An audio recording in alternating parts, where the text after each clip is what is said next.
Imagine you're a traditional artist and you're looking for the perfect artisanal paper to draw with.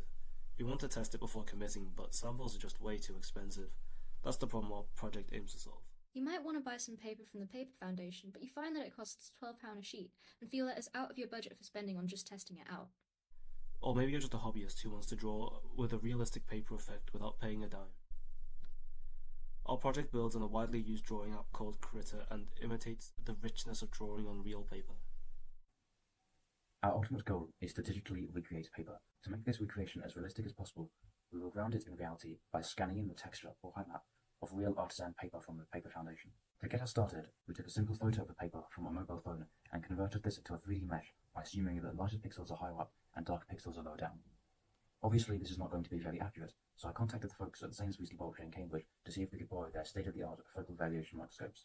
Thanks to Gareth and Raymond, who volunteered their time to take some scans for us, we got back these amazing images. Suppose we have some kind of paper texture image. It could be from a microscope scan or otherwise, like this image I found on the internet. And we want to simulate what it would be like to draw on this paper.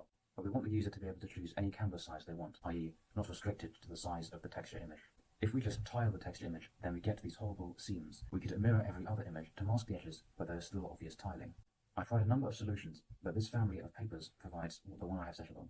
First, Frith-Powell 2014 introduces the generative adversarial approach to image generation. Radford 2015 proposes changes to the internals of the generator and discriminator in a way which happens to set us up nicely for Jetchev 2016, which demonstrates a way to train a generative model on 64 by 64 patches sampled from a texture image, and then generate a texture of arbitrary size, which locally looks like the 64 by 64 patches. I implemented this and generated the following image, and no matter how much we scale it up, we don't see any obvious repeating patterns or tiling. So we decided to add some functionality to light the paper, and to do that, we first converted all our paper models we had into a normal map, so we would know for each point which way the normal is facing, and then we created a Docker in Critter where we could choose a angle and intensity, and then we would use the foam reflection model to find for each point how much it should be illuminated, and then apply that over the image in Critter. In order to get the normal maps, lighting and texture, the images were converted into grayscale height maps and then to point clouds. From this we generated meshes. We then used the meshes to generate normal maps for each of the different paper textures. To simulate the brush interacting with the paper, we wanted to simulate the look of real charcoal on paper. In order to do this, we needed a high contrast map of the image to be able to distinguish where to produce lighter regions in the stroke. The Critter API was more difficult to work with than we originally thought. Here's a quick demo of the plugin.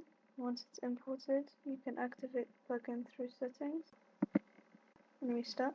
Here you'll see the two Dockers we've created. Tooltips indicate what each widget does. To select a paper, so click on it. Then you can apply the paper texture to your current brush by clicking apply. This is what it looks like before, and this is what it looks like after. In the light Docker, you can explore the paper texture three-dimensionally by setting your intensity, angle of incidence, direction, and hitting apply. As you can see, picking different directions gives you different views of the paper. Moving back, if you want more paper, you have a couple of options. First, you can pick a model to generate paper for you. If you'd like more models, all the code to train a model on a paper sample is included, but it does require a powerful GPU and is a little more involved. Alternatively, you can place any picture you'd like in the assets folder and restart.